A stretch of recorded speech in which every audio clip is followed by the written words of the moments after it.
Olá, sejam muito bem-vindos ao Pod Saúde Pi com um novo episódio. Eu já começo pedindo para você dar aquele like, compartilhar os conteúdos que estão aqui no nosso canal, para você ativar as notificações, que é muito importante para a gente manter esse conteúdo, que é sempre um conteúdo muito útil, relevante, importante sobre saúde que a gente traz aqui no nosso Pod Saúde Pi, conversando com inúmeros profissionais. Dá uma visitada aqui no nosso canal, que você já vai ver muito conteúdo que vai te ajudar e de repente ajudar quem você precisa também, por isso que é importante você compartilhar.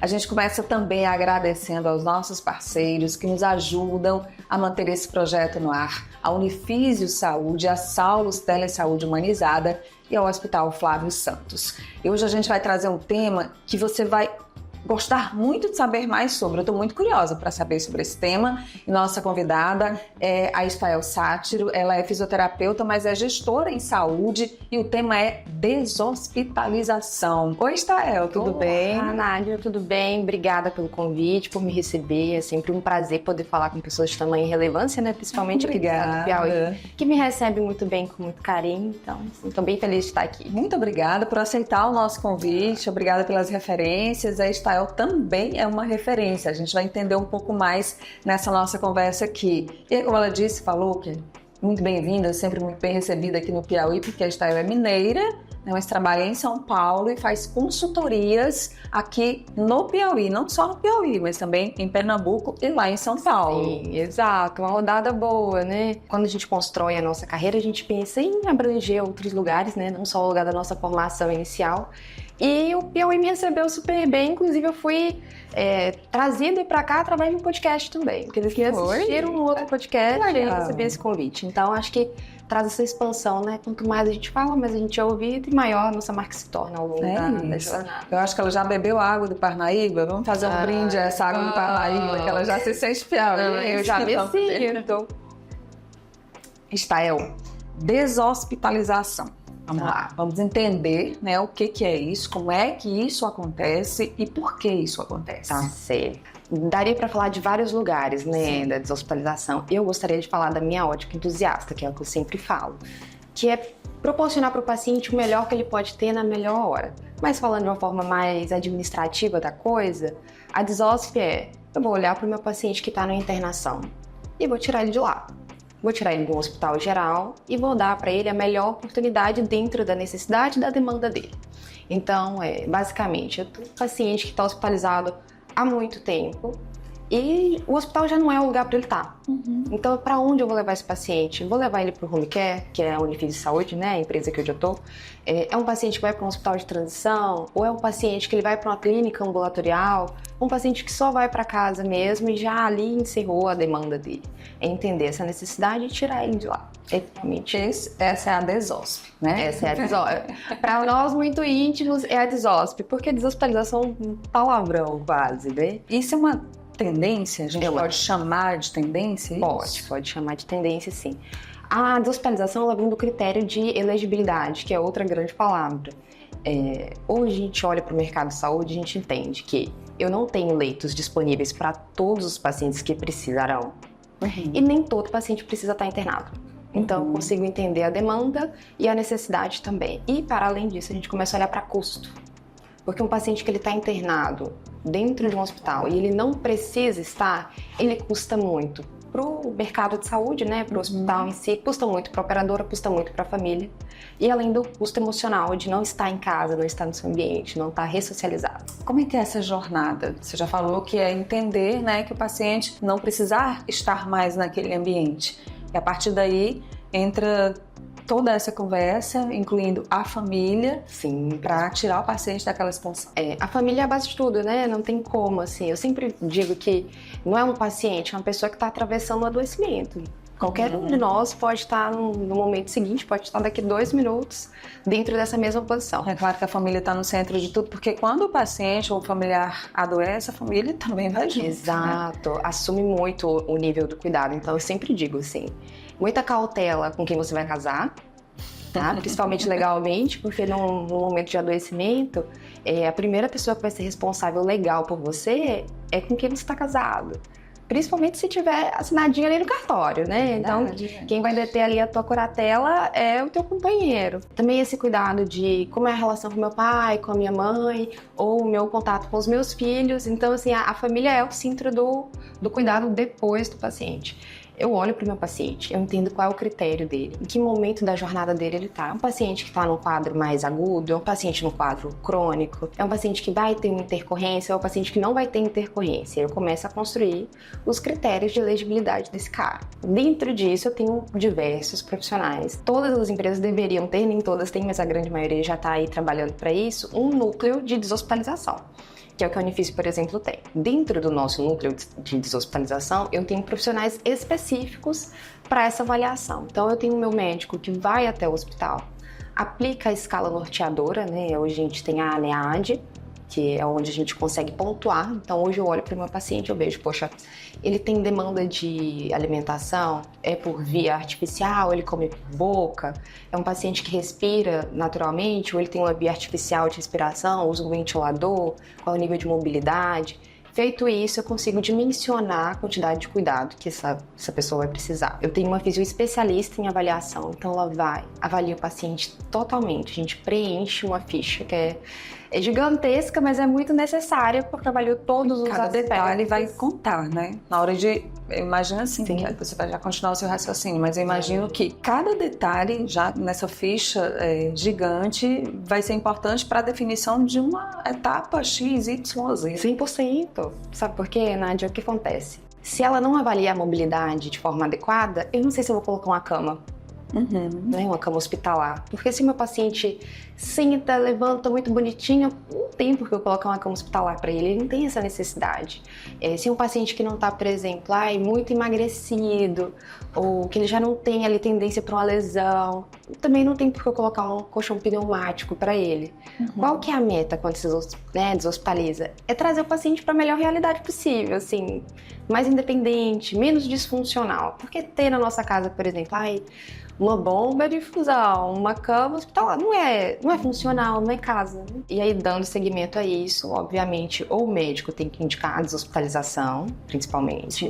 Existe a comunicação com as operadoras de saúde também, né? A operadora entendendo que é o momento de deshospitalização no alinhamento com a equipe assistencial, né? O médico assistente deshospitaliza esse paciente e a gente tem indicação, olha, tá pronto para a alta tá segura, vamos para casa. Em via de regra, você falava dos custos aí, porque a gente sabe que hoje a saúde suplementar tem momentos de dificuldades no nosso país. E quando você fala em custos, significa dizer que geralmente é mais em conta, mais barato para a operadora manter esse paciente numa assistência domiciliar do que deixá-lo no hospital. Com certeza. De diversos olhares, né? Dentro desse prisma, você olha para diversos cenários. Então, por exemplo, um paciente que está no hospital, sem a necessidade de estar no hospital, primeiro que ele me consome um leito, de um paciente que poderia estar lá, um paciente que está mais grave. Então, onde é que esse paciente mais grave está? Quanto está me custando cuidar dele em um outro lugar? Porque o leito que deveria ser destinado para ele já não está sendo utilizado, né? Tá? Para um paciente que talvez está no quadro crônico que poderia ser mantido em casa. A gente fala em hospital, a gente fala de equipe, a gente fala de segurança, além de falar de um risco, de um adoecimento não necessário. Então, sabe que dentro de um hospital existe aí uma possibilidade de mais internação, mais infecção, que na casa não tem, né? É um ambiente muito mais exposto, né? Fora todo o contexto emocional. Com certeza. Que envolve tudo isso, né? E eu tenho certeza que vocês têm muitas experiências para contar. Diversas. E quando esse paciente vai para o domicílio, você volta ele para casa dele, então a assistência também ela não é 100% integral da equipe. Você tem a família que está trabalhando junto para voltar esse paciente para a vida dele, né? Então você começa a reduzir. Então, por exemplo, dentro de um hospital, eu vou falar de uma régua de gás. Eu entendo que o custo de manter essa régua não é só a régua em si, mas eu tenho toda uma equipe de manutenção que tem que estar trabalhando para isso, que tem que estar apoiando. Quando eu falo dentro do meu domicílio, eu estou falando de equipamentos e dispositivos que são disponibilizados, que têm a mesma efetividade, falando na parte clínica, de manutenção de baixo custo. E aí é o único equipamento. E a gente tem muitos níveis de assistência domiciliar. O paciente precisa só de uma fisioterapia ali 3 vezes por semana. Sim. E um paciente que precisa de cuidados extremos. Praticamente um leito hospitalar realmente com todos os equipamentos dentro do ambiente domiciliar. Sim. E aí dentro dessa avaliação no EDSOSP a gente faz essa classificação. Se é um paciente de alta, média ou baixa complexidade. Esse paciente de alta, basicamente, ele vai ter assistência integral. É como se estivesse num hospital, mas numa complexidade um pouco menos agressiva. E o de média complexidade, ele tem muita assistência, mas também ela é um pouco menor. Então, o meu técnico de enfermagem, por exemplo, não vai estar lá 24 horas na casa. Vai estar 12 horas.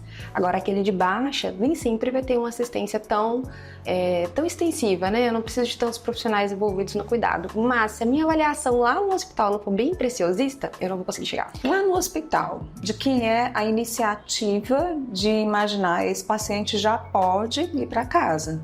Do médico. Do médico. É do médico, nossos colegas médicos. O médico e a família junto, né? A família geralmente faz a pressão, né? Mas a gente sempre tem que ter muita diligência dentro dessa tomada de decisão, porque às vezes a família olha pro paciente e diz, eu quero ir embora porque ele tá bom. Mas às vezes os exames não estão. Sim. Então, se eu olhar para um paciente dialítico, com renal crônico, talvez olhando só para ele, visivelmente ele não vai apresentar a instabilidade hemodinâmica que ele pode estar naquele momento, né? Então, o médico, ele é sempre a pessoa, né? O personagem central. A gente fala muito de centralizar o cuidado, porque geralmente a saúde era focada no médico e as demais especialidades, sempre. Hoje o médico é um parceiro que toca junto. Eu uso esse exemplo sempre, assim, é como se fosse a letra T.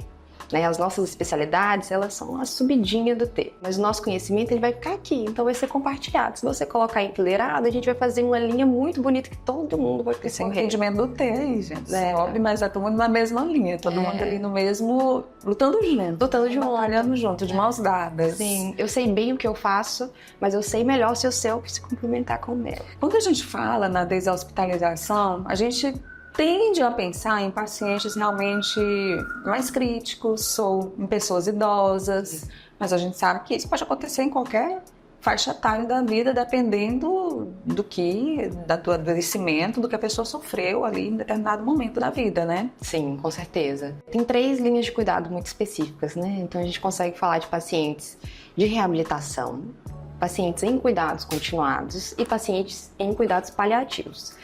Eu posso estar em qualquer linha. Eu posso estar numa linha com 10 anos de idade e com 90. O paciente em reabilitação, ele basicamente é aquele que sofreu um trauma, teve um AVC, mas ele ainda tem aí um residual funcional muito grande, né?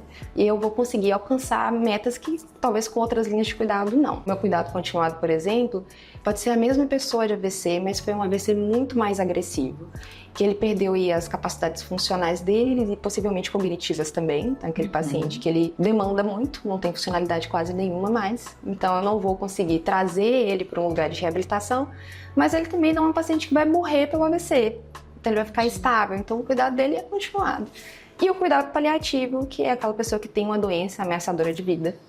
E o cuidado paliativo pode estar em qualquer faixa etária também. Israel, vamos falar um pouco sobre o cuidado paliativo, que também é algo que vem crescendo muito no entendimento. E que bom que tem crescido, né? Ontem mesmo em reunião nós estávamos falando sobre isso, assim, sobre trazer mais formação e mais cursos sobre o cuidado paliativo. Eu fiz alguns, eu tive prazer de trabalhar, tive prazer também de tocar várias reuniões de cuidado paliativo com as famílias. E é desafiador porque as pessoas entendem o cuidado paliativo como a morte imediata, né? Muito próxima de nós. E na verdade não é o que vai acontecer. Eventualmente a gente pode até pensar assim, mas a ideia é ir desconstruindo, porque entender que o cuidado paliativo existe te apresenta N possibilidades de um cuidado, de um conforto que talvez você não fosse ter se você não olhasse para isso com muito carinho.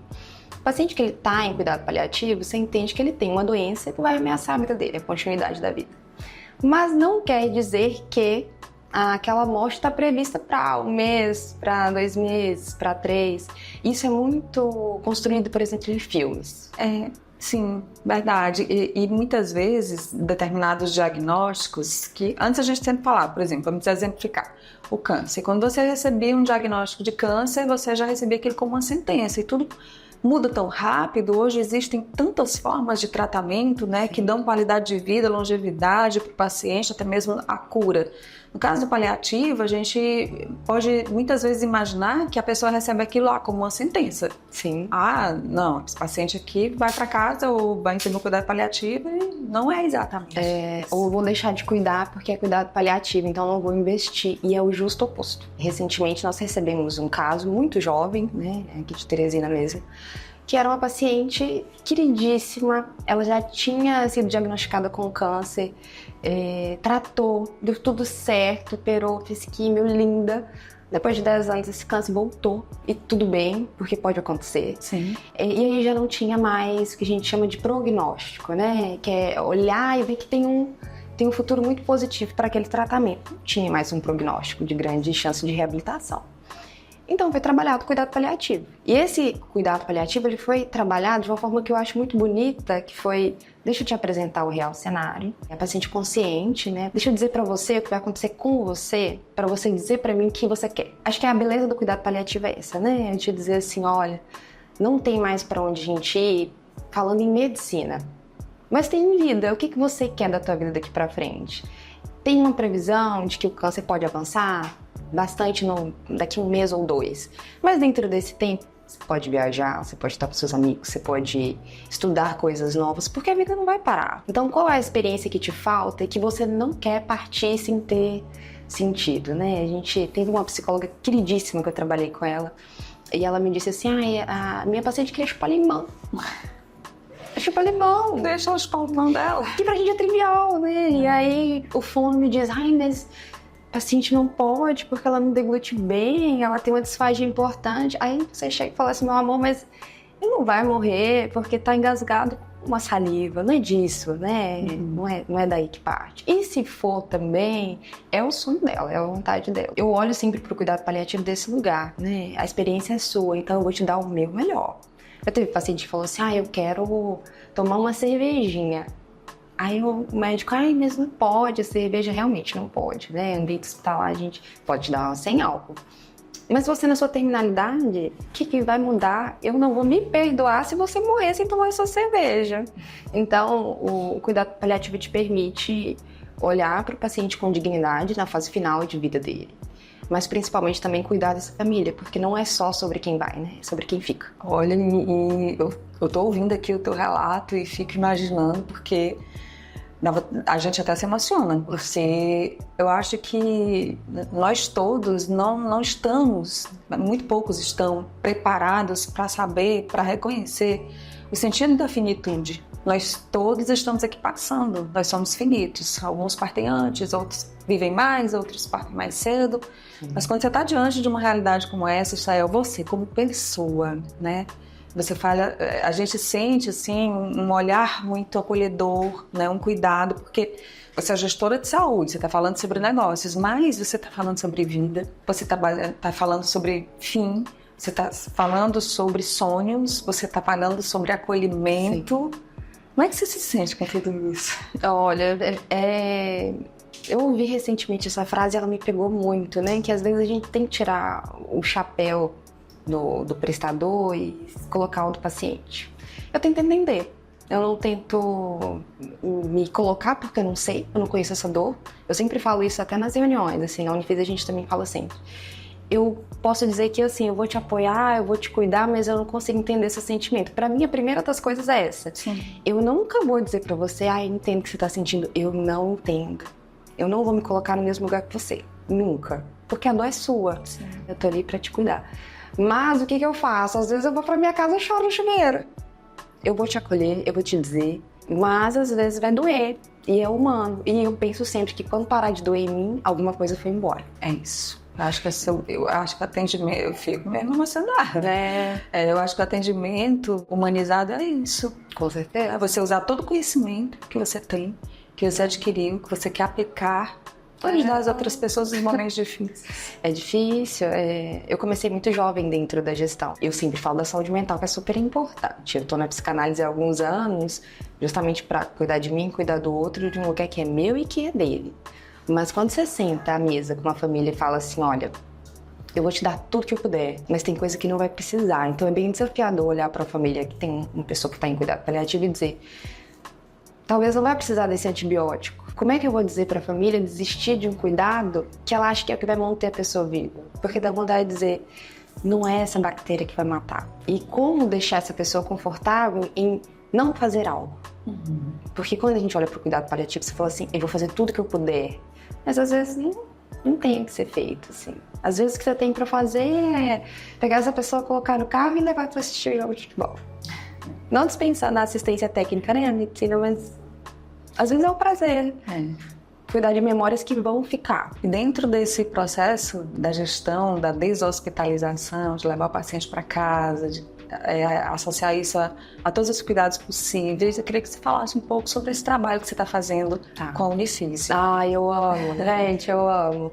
Eu sempre fui do setor de deshospitalização, mas dentro do mercado de transição hospitalar, né? São hospitais de transição, mais popularizado no Sudeste, mas tá expandindo. Trabalhei em um do Nordeste, trabalhei em um do Recife, falando sobre deshospitalização em um outro podcast de amigos muito queridos. Recebi o convite para vir para Teresina para a gente trabalhar com uma aula no setor de desosp e estruturar o setor de desosp. E aí o Gilberto me fez um convite, um querido, doutor Gilberto, uma pessoa que eu me inspiro muito, para a gente reestruturar o home. Quando eu perguntei para ele, assim, o que é o diferencial da Unifício? Pra mim, assim, achei que ele ia me responder comercialmente, né? No business. Ele falou, não, é a assistência que a gente dá para os nossos pacientes. Nós somos os melhores. E aí vira o jogo, né? Porque não é sobre grana apenas, né? É sobre dinheiro. O que nós construímos até esse momento? Uma gestão mais sólida, que já existia, mas nós utilizamos o processo, então novas áreas foram criadas. Nós já temos uma gerência operacional do negócio, um assistencial do negócio, mas estruturamos a área de gerência de relacionamento, porque relacionar com o mercado é o mais importante, porque eu preciso ouvir o que as empresas que me contratam querem, esperam e veem de mim, mas o que os meus clientes também querem, esperam e veem de mim. Então, trazer esse olhar mais humano. Estruturamos as nossas pesquisas, a gente tem hoje uma média aí de satisfação de 94%. Encantamento, assim, nosso NPS é um show, a gente está muito acima de vários do mercado. Estruturamos também a nossa filosofia, reestruturamos. Hoje a gente tem a nossa missão, nossa visão, os nossos valores são muito sólidos. E cultura de empresa, ela é feita no dia a dia. Sempre na mesa. Com as pessoas. E com as pessoas, né? Principalmente. Foi bem desafiador, nós sentamos com todos os gestores que já existiam e com os novos. Falamos, olha, daqui para frente a gente quer assim, né? Então, um dos nossos valores, por exemplo, é agilidade. Então, as minhas escolhas, as minhas decisões, elas são tão pautadas nos nossos valores. Qual é a forma mais ágil de resolver esse problema? O respeito é um dos nossos valores. Eu estou resolvendo esse problema de uma forma respeitosa ou da forma mais prática? Então, pelo respeito, assim. Para nós, expansão de marca é fantástico, né? A Unifício já é gigante. É um grupo muito grande com várias empresas dentro. Muito sólido, né? Muito sólido. Mas a representatividade dentro do mercado é pela qualidade. Não importa ser grande. Eu quero personalizar o cuidado e eu quero conseguir escalar essa personalização. Aí chegar a 94% já é um excelente indicador de que você está escalando com essa qualidade, essa atenção toda, né? Eu fico muito feliz. Nós fizemos recentemente um evento assim, para divulgação para a nossa equipe interna, porque o que acontece na maioria das empresas? A gente persegue a excelência. Toda empresa vai perseguir a excelência. O gestor em saúde ele quer perseguição e excelência mesmo. Mas será que eu tô dizendo pro meu profissional, poxa, isso é muito bom? Cara, esse 94% aqui, 1% é meu, os 93% é do teu trabalho, do seu dia a dia, de você saindo da sua casa cedo e chegando aqui para dar o seu melhor para mim. A gente percebe no teu olhar, Estael, que você fala assim com esse encantamento que é traduzido na pesquisa, pelo amor que você entrega, né? Um altíssimo conhecimento, um conhecimento elevado, de nível elevado, mas que traz dentro desse valor embutido esse olhar humano. Muitas vezes falta mesmo, pelo dia a dia, pela forma como você olha para um paciente adoecido. Pode, em determinado momento, no atendimento, no hospital, em algum lugar, parecer que aquele profissional faz aquilo de uma forma muito mecânica e esse olhar humano faz toda a diferença. Eu fico feliz de saber, né? Minha paixão, não tem como. Acho que a gente vai fazendo escolhas na vida, né? E acho que desde muito cedo eu quis trabalhar com pessoas porque eu gosto. E ouvir as pessoas dizer, né? Acho que eu parto muito de um lugar de acordos. É totalmente diferente a experiência quando você faz um acordo com o teu cliente ou com o teu paciente, né? Eu ouvi da Maju, que é uma professora belíssima, que uma coisa é você entrar no quarto do paciente e dizer, olha, só tenho 10 minutos para você, e aí a pessoa ter os 10 minutos para te passar o problema. A outra é eu entrar, te atender, e quando for dando os meus 10 minutos, eu já ir saindo do quarto e perguntar se tem mais alguma coisa para dizer.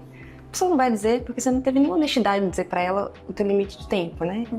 Quando a gente entra para atender paciente, geralmente a gente esquece que o outro também tem tempo. Porque eu tenho a minha agenda, eu tenho 40 minutos para o atendimento.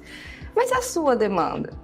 E é desse lugar que eu gosto de olhar, assim. Sempre trabalhei na gestão de times. E o meu reforço com o time é a comunicação, que a gente estava falando antes de começar a gravar. Eu posso te dizer tudo. Mas como eu te digo, né? É isso que a gente fala também muito aqui na comunicação. Não é sobre o que dizer, é como dizer, muitas vezes. Sim. Eu acho que tá muito embutido nisso. E eu acho que precisa, sabe, trazer isso para os profissionais. Porque realmente a gente pode dizer absolutamente qualquer coisa. Eu posso olhar para você e dizer, ó, daqui para lá não tem mais o que fazer. Mesma coisa de dizer isso te apontando o futuro, né? Outra coisa é dizer, olha, daqui para lá não tem o que fazer, acabou aqui. Não é a mesma coisa. É verdade. Eu queria que você trouxesse pra gente agora, nessa conversa que tá muito boa, obrigada por estar aqui. Eu que te agradeço. Caso, você falou dessa paciente, né? Paciente que precisa do cuidado paliativo. Mas um caso que você acompanhou, que você acompanha ainda e que você lembra assim, poxa, esse caso é fantástico, porque a gente conseguiu deshospitalizar e esse paciente ficou muito bem, está muito bem, a família está muito bem, e que traz assim pro coração e para essa emoção. Tem alguns casos que são mais raros, tem doenças que são mais raras, mas eu já tive o privilégio de atender alguns casos de porfiria aguda intermitente, que é um adoecimento raro. E aí tem uma pessoa que é muito querida, que é a Julie, vou falar o nome dela, porque ela também fala publicamente do caso, né, do adoecimento dela. E é uma paciente muito jovem, que chegou dentro de um hospital de transição pra gente, chegou muito jovem, 20 e pouquinhos. Chegou tracostomizada, né, então respirando por via artificial. Chegou com sonda, então se alimentando por via artificial. Chegou também sem movimentação, né, tava parética, que a gente diz, é o termo mais técnico. E quando você olha para esse tipo de adoecimento, você pensa assim, o paciente que vai ficar no hospital porque não vai ter vez, não tem como sair. E quando você faz todo o ajuste para ele sair do hospital, você tem que garantir que a continuidade do cuidado ela vai ser bem preciosista. Então, é uma paciente que a gente conseguiu deshospitalizar ela, o paciente conseguiu sair da ventilação mecânica, o paciente conseguiu sair da sonda, o paciente conseguiu voltar, conseguiu sentar, e aí depois a gente seguiu nesse cuidado dela fora do hospital. Esse é o cenário. Quando o hospital olha para o paciente e pensa assim, eu não quero você para mim para sempre, eu quero que você vá embora, bem, reúne mais esforço da equipe multi, então quando você olha para a equipe multi, você pensa em quem? Físio, fono, TO, psico-TO, terapeuta ocupacional, sempre enviando falar TO, psico, pessoal do serviço social, que às vezes se esquece, educador físico, entra dentro do grupo de reabilitação. Nutricionista e por aí vai. Não, Nutri é a principal. Nesse caso de porfiria, então, se não tiver Nutri, não caminha. E esse foi um caso bem desafiador, porque quando você olha para um paciente jovem, você quer dar tudo de si, porque precisa dar tudo de si, porque ele tem muito para viver ainda.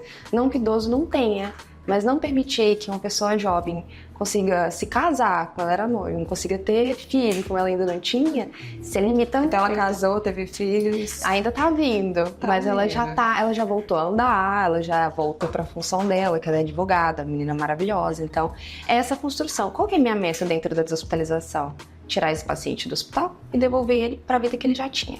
Nem sempre ele vai conseguir chegar no que ele era 100% antes. Eu queria agradecer a Estael Sátiro, né, fisioterapeuta, gestora de saúde. Que conversa incrível. Tomara que essa nossa conversa chegue a muitas pessoas para ajudar a ter esse entendimento, essa clareza sobre o que é a deshospitalização e tudo de humano que está atrás disso. Eu que agradeço, Nadia, a todos, né, que estão nos assistindo, assim, de muita relevância. Eu acho super importante ter esse espaço pra gente falar de saúde, pra gente disseminar a saúde. As pessoas não sabem tudo que tem no bastidor, né, para além do atendimento. Então, ter esse espaço para poder falar, para poder crescer é muito importante para mim e para a Unifísio também. Obrigada por isso. E para o nosso Pode Saúde também. Com certeza. Muito obrigada, Estael. Vocês cresçam muito sucesso. Para nós, tá bom? Obrigada. É isso, gente. Obrigada. Agradecer mais uma vez aqui aos nossos parceiros, né? A Unifísio Saúde, a Saúde Telesaúde Humanizada e também o Hospital Flávio Santos, que estão com a gente aqui no Pod Saúde Pi. Não esquece de curtir, compartilhar e ativar as notificações aqui do nosso canal. E a gente se encontra no próximo episódio. Até lá, tchau!